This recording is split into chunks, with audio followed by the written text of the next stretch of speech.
Egy emlős, ami tojást rak. Csőre van, mégsem madár. És ha nem vigyázol, egyetlen érintése is fájdalmas lehet. Ismerd meg a természet egyik legkülönösebb teremtményét, a kacsacsőrű emlőst. Amikor az első preparált test megérkezett, a tudósok tréfát gyanítottak.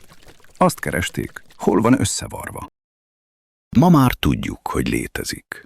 Az egyik legkülönösebb állat a Földön. És hogy miért? A víz alatt kizárja a külvilágot. Becsukja a szemét, még az orrát is. És mégis tudja, merre van az étel. Mindezt a csőrének köszönheti. Érzékeli a zsákmány apró elektromos jeleit. Egy élő radar, több 10 000 érzékelővel. Mivel fogai nincsenek, kavicsokat gyűjt a szájába. Ezekkel őrli meg a zsákmányt, mint egy élő mozsár. Az egyik ritka emlős, amely méreggel védekezik, rendkívül fájdalmas hatással. És ez még nem minden. Ultraibolya fényben a bundája kékes-zölden világít. A magyarázat? Még mindig rejtély. A fészek építése igazi mestermunka. Akár 20 méteres alagutat is ás a folyópartba. Leveleket és ágakat gyűjt, a farkával maga mögé húzza őket, és így szállítja be a mélybe. Egyszerű, mégis meglepően ötletes.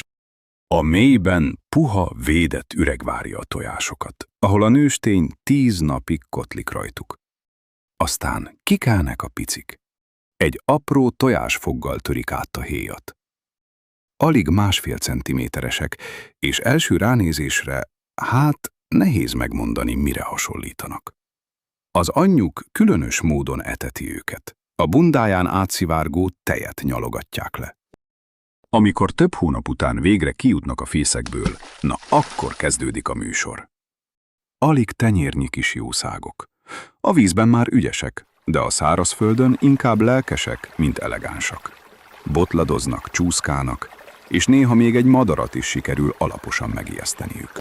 Mi pedig csak nézzük ezt a különös csodát, és egy pillanatra elgondolkodunk. A természet néha egészen furcsa dolgokat talál ki.